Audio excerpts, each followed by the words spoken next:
Bonjour à tous, bienvenue dans cette vidéo qui va être consacrée au cadrage des projets, une étape qui est essentielle pour le succès justement de ces projets, puisque bien souvent les projets échouent par absence de définition claire, donc thème on ne peut plus important. J'ai été donc missionné pour animer cette petite vidéo par Neoma. J'ai eu le plaisir de travailler sur de très nombreux projets en système d'information et en organisation. Donc voilà, Stéphane Guibert. Je collabore avec les équipes du pôle exécutif depuis déjà quelques mois maintenant. Alors, démarrons tout de suite sur le cadrage du projet et je vais vous présenter un petit PowerPoint. Voilà. Dans le cadre du cadrage, nous allons aborder différents sujets. Vous avez tous été confrontés à des difficultés. L'idée est simple, vous organisez un déménagement, un événement sportif, un anniversaire, peu importe. Eh bien, tout cela relève de l'organisation d'un projet. Projet qui, bien sûr, a différentes composantes, va mobiliser différentes ressources, et sur lequel vous avez été confronté à des difficultés liées justement à la coordination de l'ensemble de ces acteurs. Donc, on va travailler tout d'abord sur ce cadrage avec la définition des objectifs, l'identification des contraintes et la définition des tâches à réaliser. Nous verrons ensuite des aspects plus centrés sur les aspects de planification. Ce sera l'objet d'un deuxième webinaire. Pour aborder la notion de cadrage, j'ai retenu l'hypothèse de travailler sur le cas d'une entreprise que nous connaissons tous et dont nous avons tous eu le plaisir de profiter des services. C'est la SNCF. La SNCF, on connaît bien sûr les trains, on connaît l'infrastructure, on ne connaît pas forcément le patrimoine foncier de cette entreprise. Patrimoine foncier qui est énorme. Il s'agit d'un des tout premiers patrimoines fonciers de France, puisque bien sûr, il y a les infrastructures ferroviaires, on pense tous aux kilomètres de voies, et ils sont nombreux en France. On pense aux gares, on pense également aux bureaux qui sont associés à ces gares et qui sont répartis dans plein de grandes villes françaises. Mais il y a aussi tout un ensemble d'entrepôts, de bases logistiques, d'espaces d'entretien, et donc d'ateliers qui sont associés. Il y a aussi une activité qui représente quelques mètres carrés, c'est de l'hôtellerie, puisque la SNCF héberge bien évidemment ses personnels qui sont en déplacement autour des différentes gares. Donc ce sont des milliers de mètres carrés qui, pendant des années, n'ont pas fait l'objet d'une valorisation spécifique, puisqu'ils étaient considérés comme un élément nécessaire à l'exercice de l'activité de l'entreprise, activité donc de transport de manière classique. Ok, sauf qu'à un moment, la SNCF s'est interrogée, il y a là un patrimoine énorme, ce sont des millions d'euros qui sont immobilisés. N'y a-t-il pas là, une source de réduction des coûts d'exploitation, si on pouvait valoriser ça, voire éventuellement une source de revenus additionnels. Alors, cette prise de conscience étant faite, bien sûr, c'est poser la question de ok, mais finalement, que pouvons-nous faire, que faire, comment, qu'est-ce qu'il est possible de faire. Et bien, on est en train de rentrer ici directement dans le cadrage d'un projet. On vient de prendre conscience d'un problème, on a un scénario qui commence à se dessiner dans notre tête, il faut valoriser quelque chose, comment le faire? Eh bien, comment le faire? Première étape, on va définir ce qui est possible. Ce qui est possible et ce qui a du sens. Là, c'est simple. Qu'est-ce qui est possible? Eh bien, on va s'interroger. Le contexte. Le contexte, c'est qu'aujourd'hui, la France est un pays qui est un pays développé, un pays où le foncier est de plus en plus rare, de plus en plus onéreux, un pays où nous avons l'obligation de tirer, j'allais dire, profit, ou en tout cas de tirer parti du moindre mètre carré, et particulièrement dans les centres-villes. Donc, il y a un phénomène de rareté. Deuxième question qu'on envisage ici, c'est quelles sont les tendances? Les tendances, on le voit bien aujourd'hui, le tout automobile est de plus en plus décrié pour des questions de pollution, mais aussi au-delà de ça, pour des questions de saturation. Parce que nos infrastructures qui ont été conçues il y a 30 ou 40 ans, eh bien aujourd'hui, bien que l'on investisse et qu'on continue à les développer, eh bien elles sont contraintes. Il est très difficile de penser que l'on va pouvoir augmenter encore fortement la circulation automobile, ou en tout cas routière au sens large, sur ces infrastructures. Donc ça veut dire qu'il y a une évolution avec une tendance vers le transport, on va dire, en commun. Et donc, bien évidemment, la place du réseau ferroviaire devient importante, notamment sur les réseaux régionaux, ce que peut-être un certain nombre d'entre vous expérimentent régulièrement. Globalement, on peut en effet considérer qu'il y a une vraie tendance sociétale à repositionner le transport en commun dans le jeu, et que le tout voiture est peut-être un petit peu derrière nous. Donc, ça, ce sont des éléments qui sont des caractéristiques, on va dire, exogènes à l'entreprise. On n'est plus sur une vision sociétale, mais qui laisse entendre que l'avenir, effectivement, est centré sur la mise en place de transports de plus en plus denses sur le plan ferroviaire, transport en commun, donc de flux de personnes de plus en plus importants, dans les gares. Donc, éléments de fréquentation. Avons-nous d'autres acteurs économiques qui sont confrontés à ce type de problématique, à savoir disposer d'un patrimoine foncier qui est important, qui a un coût et qui potentiellement peut être valorisé? Nous avons un acteur auquel on pense assez naturellement, ce sont les aéroports. Les aéroports, bien sûr, sont exactement dans la même situation. Vous avez énormément de passagers qui viennent, qui sont bloqués, on va dire, sur le site pendant 1 heure, 2 heures ou autre, le temps de faire une connexion, le temps de passer la sécurité, etc., les différents contrôles, vous prenez toujours un peu de marge. Bref, en gros, vous avez un temps disponible qui est un temps d'attente et sur lequel vous allez donc forcément devoir vous occuper. Eh bien, qu'est-ce que les aéroports ont fait, j'allais dire, très naturellement depuis des années? Eh bien, c'est de développer des commerces à l'intérieur de l'espace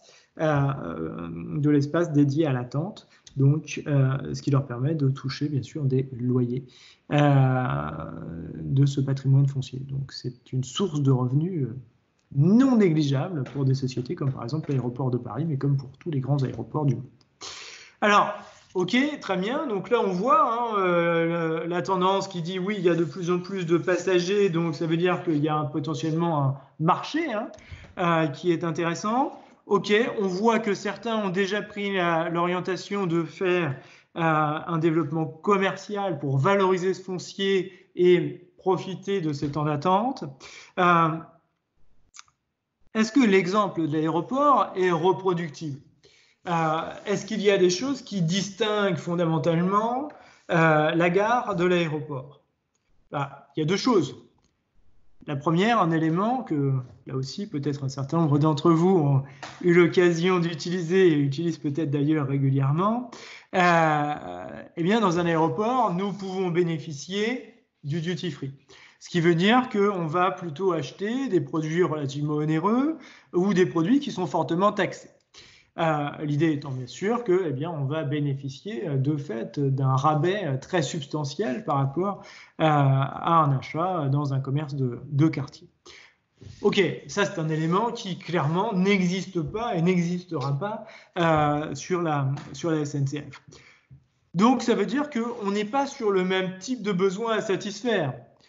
D'un côté, je vais satisfaire des besoins qui sont un peu plus rares, on va dire un peu plus exceptionnels, mais je joue la carte de la fiscalité pour tirer vers le haut un panier de consommation. Dans l'autre cas, la SNCF, finalement, je suis sur quoi? Je suis sur du marché du quotidien, mais je suis sur on l'a dit, des milliers et des millions de personnes qui, chaque semaine, vont passer devant ma boutique, vont avoir besoin d'acheter une bouteille d'eau, un jean, un t-shirt, un polo, un peu importe, et qui vont de fait réaliser tout un ensemble de petits achats.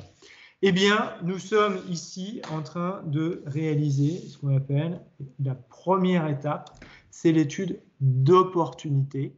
Est-ce qu'un projet de cette nature a du sens? Est-ce qu'il est cohérent avec l'évolution de la société et donc le comportement de mes consommateurs?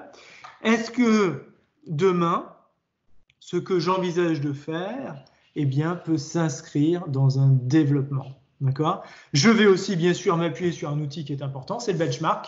Aller voir ce qui se fait dans d'autres secteurs, sortir de mon contexte pour pouvoir aller trouver des idées, m'appuyer sur d'autres initiatives, me confronter à ce qui est fait. Première étape, vous le voyez, qui est importante, j'affine l'idée, je m'assure du fait qu'elle ait du sens, qu'elle ait un potentiel. Très bien, retenons le fait que notre société de transport ferroviaire veut valoriser son patrimoine. Il va le faire au travers du développement de surfaces commerciales. C'est bien sûr. Ça veut dire qu'il y a tout un travail à faire, tout un travail de restructuration, parce qu'une gare aujourd'hui n'a absolument pas été structurée pour devenir demain un centre commercial. Premier élément. Deuxième élément, juridiquement, sommes-nous à même de pouvoir le réaliser? Troisièmement, quelles sont les contraintes qui s'imposent à nous?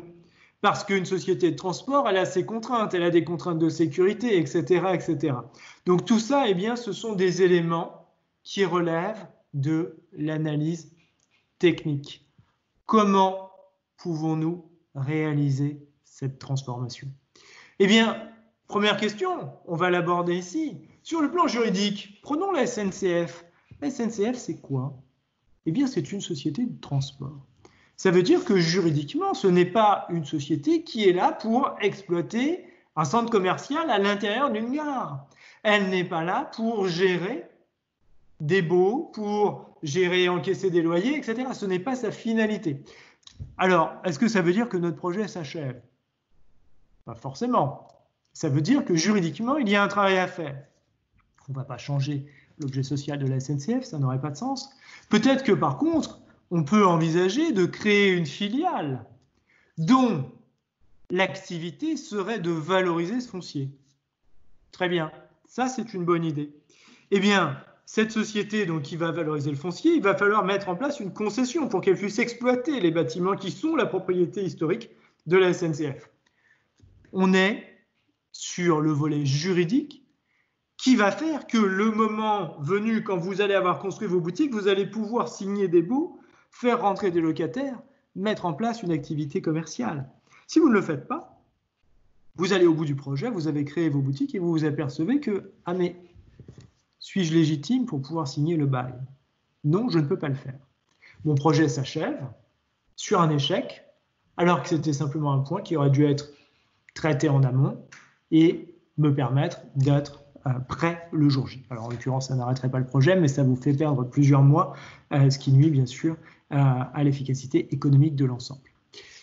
Deuxième élément, on a dit toujours sur la partie économique, enfin sur la partie technique, il faut restructurer le bâtiment. Restructurer le bâtiment, bien sûr, ça veut dire créer ces espaces commerciaux, faire en sorte qu'il y ait des circulations, etc., etc. Ok, est-ce qu'on peut le faire librement? Concours d'architectes et validation de propositions de manière libre. Non, bien évidemment. Pourquoi? Parce que j'ai des contraintes, je l'évoquais tout à l'heure, de sécurité. En cas d'incendie, en cas d'accident, peu importe, eh bien, il faut pouvoir évacuer les personnes relativement rapidement. Il faut qu'il y ait des espaces de circulation pour les forces de l'ordre, etc., etc. Donc, eh bien, tout cela, ce sont des contraintes. Ces contraintes, il faut que je les liste, il faut que je les identifie pour pouvoir définir précisément ce qui va être possible de faire dans l'enceinte de la gare ou autour de cette gare. Eh bien, je suis ici dans l'identification de ces éléments. D'accord? Voilà. Donc, je suis sur la liste des contraintes. Même type de contrainte. Deuxième élément, je suis demain un centre commercial dans une gare, certes, mais je suis un centre commercial. Est-ce que mes contraintes sont les mêmes que celles d'une société de transport? Probablement pas. Parce que on va me demander d'autres critères d'évacuation, on va me demander d'autres critères de sécurité, on va me demander d'autres critères de contrôle, etc., etc. Très bien. Là aussi, ça veut dire que je vais aller chercher toutes ces normes, que je vais les étudier, que je vais les croiser et que je vais identifier tout ce qui est différent, divergent, peut-être plus contraignant chez l'un que chez l'autre, etc. Donc, tout cela, eh bien, va être à intégrer dans mon étude de faisabilité. Et puis, bien évidemment, si j'allais au bout de mon projet, je devrais prendre une ou l'autre des grandes gares que j'envisage de restructurer pour en faire une étude liée aux caractéristiques intrinsèques du bâtiment. Est-il ou non modifiable, réutilisable? Peut-il évoluer en intégrant l'ensemble de ces contraintes? Sachant que souvent ce sont des bâtiments qui sont classés au patrimoine historique. Je pense notamment aux grandes gares parisiennes, mais il n'y a pas qu'elles. À Marseille, je crois que c'est la même chose, etc., etc. Voilà. Donc, vous avez ici tous les éléments à analyser pour permettre de voir comment la transformation est possible. J'ai pris l'exemple des gares, mais on pourrait faire la même chose, bien sûr, sur les hôtels, comme je vous ai dit, qui appartiennent à la SNCF, où il va falloir s'interroger sur comment je mets en place l'exploitation, comment je peux restructurer le bâtiment, comment je peux, etc., etc. Voilà. En gros, je vais essayer d'identifier tous ces éléments. Je suis ici sur la faisabilité technique. La faisabilité technique doit me permettre d'aboutir à une préconisation. D'accord? Préconisation qui est de dire, voilà, j'ai la conviction que c'est la bonne façon de faire. Voilà. Il y a une façon que je considère comme étant la bonne. Les autres peuvent être intéressantes, mais on va les balayer parce qu'elles nous semblent avoir moins d'avantages ou être peut-être a priori plus coûteuses, plus contraignantes, etc., etc. Deuxième étape, faisabilité technique. On a donc validé le sens de notre projet, c'est l'opportunité. Est-il pertinent d'un point de vue sociétal, d'un point de vue développement de l'entreprise? Deuxième étape, est-il faisable? Est-il réalisable? Comment pouvons-nous le mettre en œuvre? C'est l'inventaire des solutions et leur caractérisation. Et naturellement, troisième étape, définir la rentabilité ou les gains. C'est la vision économique du projet. Ce projet, c'est bien, mais a-t-il un retour sur investissement? Quelles en sont les caractéristiques? Comment pouvons-nous les évaluer? C'est la troisième étape. Vous voyez bien que si vous avez réalisé 1 et 2, mais que vous ne réalisez pas la troisième étape, il va être très difficile aux décideurs de prendre une décision. Il est important ici d'aller au bout pour avoir les moyens de statuer. Étude économique, premier volet, quels sont les gains? Alors les gains, bien sûr, on pense naturellement, je vais faire du chiffre d'affaires additionnel. Dans mon exemple de la gare, ça veut dire que je génère des loyers. C'est exact, c'est le premier élément, je suis d'accord avec vous, on y pense tous. Ça peut être aussi des gains d'une autre nature, qui peuvent être des gains liés à des réductions, alors là je change un peu de sujet, mais ça peut être dans un monde industriel, réduction de la consommation de matières premières, réduction de la consommation d'énergie, réduction d'amende par exemple, si je dois satisfaire une contrainte de fluidité par exemple sur le parcours, etc., etc. Eh bien je vais avoir comme ça des économies générées qui sont de diverses natures. Bien sûr, l'augmentation du chiffre d'affaires et de la marge, premier élément. Deuxième élément, des gains qui sont liés à une réduction des coûts. Réduction des coûts, donc on l'a dit, consommation de matières premières, consommation d'énergie, mais également de coûts liés à de la maintenance. Coûts liés à la maintenance, là aussi, vous mettez en place des systèmes de ventilation, etc., de climatisation, par exemple, sur un centre commercial. Eh bien, si vous n'en disposez pas, vous allez forcément mettre en place des contrats de maintenance, etc., qui vont avoir un coût. Peut-être que le choix de l'une ou l'autre des technologies va vous permettre de réduire votre facture, voilà, par exemple. je suis ici sur des types d'économies qui sont des économies, on va dire, plus techniques. J'ai aussi des économies d'une autre nature qui sont des économies de productivité du collaborateur. Je fais gagner du temps aux personnes qui, par exemple, vont gérer les contrôles d'accès sur les quais. Je fais gagner en efficacité aux équipes qui s'occupent de la sécurité, etc., etc. Je fais gagner du temps à mes équipes justement de maintenance parce que en restructurant tout ça, eh bien, je vais à la fois rénover et peut-être réorganiser pour pouvoir avoir quelque chose qui soit plus sympa à utiliser au quotidien, plus accessible, plus ergonomique. Donc, je leur fais gagner du temps. Vous voyez ici, j'ai un panel d'économies à prendre en considération qui sont très importants à prendre en considération. Faites attention à une chose dans cette analyse économique. Dans ce que nous venons de voir, nous abordons tout de suite deux dimensions. Il va y avoir une dimension de l'investissement. Quel est le coût du projet? Eh bien, restructurer, c'est peut-être 100 millions d'euros, ok. Mais c'est surtout derrière, quel est le coût de l'exploitation? Combien mettre ce système en place va me coûter demain? Parce que, eh bien, mettre en place des cases commerciales, mettre en place des systèmes anti-incendie, mettre en place des systèmes de diverses natures, eh bien, va m'occasionner la mise en place de contrats de maintenance, j'en parlais, va m'obliger à former mes équipes, va m'obliger à mettre en place des contrôles supplémentaires, etc., qui ont des coûts, qui seront des coûts qui vont se retrouver chaque année. Donc, distinguez bien la notion de projet, qui est le moment où on va aboutir à dans mon exemple, en gros, la remise des clés de la première boutique, qui marque l'achèvement du projet, de l'exploitation, qui sera finalement une exploitation qui a un ensemble de points communs très importants avec celle d'un centre commercial, avec la sécurité, etc., etc. Voilà. Donc, ayez bien en tête ces deux dimensions qui sont très importantes dans votre analyse économique. Les investissements, je viens d'en parler. Il s'agit d'identifier ici la liste des dépenses. Cette liste de dépenses, bien sûr, ce sont des dépenses qui vont être liées à des honoraires. Dans mon exemple, je vais avoir des architectes, je vais avoir des bureaux d'études, je vais avoir des bureaux de contrôle, je vais avoir une société qui va piloter l'ensemble des travaux, etc. Des honoraires. Je vais avoir bien sûr le matériel, l'achat. Je parlais tout à l'heure de groupes de ventilation, je parlais de portes et fenêtres, je parlais, etc. Autant d'éléments qui sont des achats, cette fois, de matériel.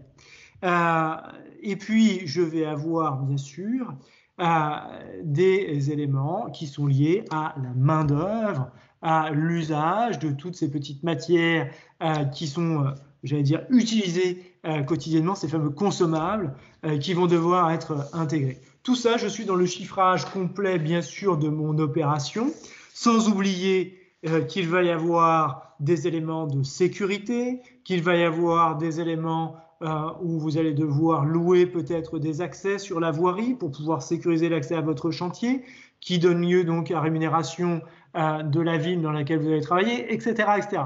Tous ces éléments font partie de l'investissement dans sa globalité. D'accord ? Nous avons parlé tout à l'heure de la nécessité de créer une filiale. Eh bien, ça veut dire que les honoraires d'avocat, la rédaction des statuts, le dépôt des éléments auprès du greffe du tribunal, etc., sont à intégrer. Nous devons avoir une vision exhaustive du montant de l'investissement. Quand je dis exhaustive, j'ai parlé bien sûr de tout ce qui est extérieur. C'est également tout ce qui est intérieur à l'entreprise, c'est-à-dire le temps passé par l'équipe interne de l'entreprise, le temps du chef de projet, le temps de son équipe, le temps des gens de la direction de l'immobilier, etc., etc. X heures, journées, mois qui vont être à valoriser dans le coût complet, bien sûr, de votre projet. Voilà. Donc, attention, bien sûr, par rapport à ça. Et puis, eh bien, vous allez donc de facto être en capacité d'établir le retour sur investissement, qui est quelque chose de très simple, un ratio entre les revenus générés et les coûts qui ont été engagés. Voilà.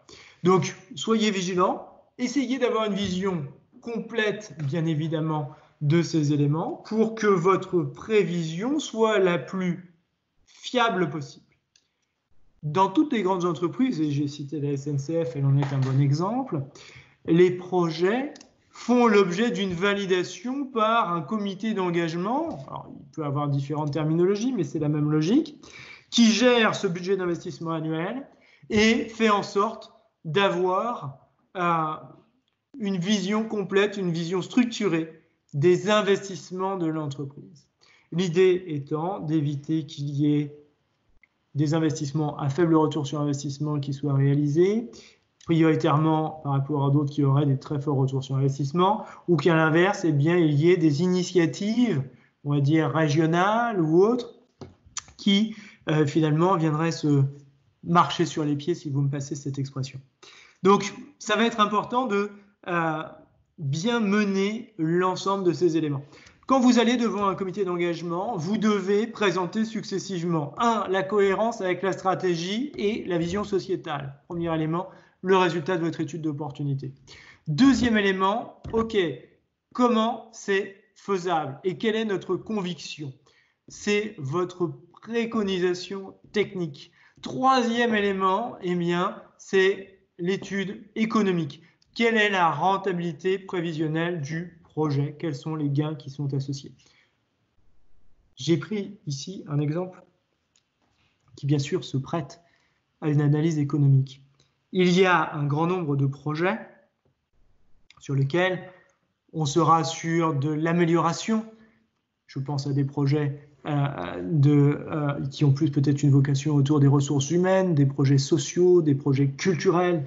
Je vais améliorer les conditions de vie, j'améliore le fonctionnement de notre société, etc., etc. Et bien évidemment, dans ces projets, la dimension économique sera un petit peu différente. On aura à ce moment-là à valoriser d'autres éléments qui seront la notoriété, qui seront l'amélioration effectivement voilà, de la qualité de vie, la réduction de l'absentéisme, le bien-être des équipes, qui quelque part rejaillira sur la productivité, etc. etc. Voilà les 3 étapes incontournables du cadrage du projet. Petite remarque avant de conclure. Si vous ne faites pas d'études de cadrage, vous allez, en cours de projet, vous heurter à des questions qui vont remettre en cause des choix techniques, vous faire perdre du temps et vous obliger à missionner des experts. Ça nous ramène à la définition de l'étude de faisabilité technique. Si elle n'est pas faite, de toute façon, elle devra être faite puisqu'immanquablement, vous allez devoir arbitrer. Si vous n'avez pas fait de cadrage, vous allez avoir en cours de projet des gens qui vont avoir des visions hétérogènes du projet. Ce qui veut dire qu'ils vont avoir des attentes peut-être différentes, qu'ils vont avoir une perception de ce qui sera le succès du projet qui sera différente. Ça veut dire qu'on n'a pas pris le temps de les faire converger. Ça veut dire qu'on n'a pas pris le temps de définir précisément ce qu'est la stratégie et la cohérence du projet avec la stratégie de l'entreprise, de l'organisation. Ça nous ramène à notre étude d'opportunité, un temps dédié à la valorisation stratégique de notre projet. Est-il cohérent avec ce que nous sommes, avec ce que nous voulons être et avec ce que nous projetons de devenir? En cours de projet, vous allez également, si vous n'avez pas fait tout ça, vous heurter à des blocages. Ah mais nous n'avons plus de budget, nous n'avons plus de moyens, nous ne savons plus quoi faire. Pourquoi? Eh bien tout simplement parce que le budget il n'a pas été évalué correctement, on n'a pas pris le temps de faire ces travaux amont, on n'a pas su dire qu'il fallait 100 millions, 80 ou 20, donc eh bien on a fait une estimation et puis on s'est dit partons sur 40, c'est bien. Et puis on s'aperçoit bien sûr, une fois qu'on a dépensé 40, qu'en fait c'est peut-être 120 ou 140 qu'il fallait. Donc cela pose problème, on est obligé de remonter jusqu'en direction générale, de remobiliser le comité d'investissement, d'obtenir le go, et nous venons de perdre plusieurs mois. Eh bien, cette dernière étape, étude économique, doit nous permettre de définir un budget. Alors, bien sûr, comme tout budget, il n'est pas parfait, mais il doit nous permettre d'avoir une lecture de ce qui va être fait et de l'estimer pour pouvoir prendre un engagement, non plus à 40 millions s'il en faut 100, mais peut-être à 80 ou 90, et se donner une enveloppe pour la gestion des risques. Voilà. Voilà ce que nous voulions aborder avec vous dans le cadre du cadrage du projet. Comme je l'évoquais, donc le cadrage, 3 grandes étapes: opportunité, faisabilité, étude économique. Tous les cadrages de projet sont réalisés de la même manière. Je n'ai plus qu'à vous souhaiter bon courage pour la mise en œuvre sur vos différents projets. Je ne doute pas que vous ayez plein d'idées. Il y en a chaque jour qui naissent dans toutes les entreprises. Respectez cette méthodologie et vous verrez que vous serez très à l'aise pour présenter devant une direction générale ou un comité d'investissement et pour ensuite lancer votre projet.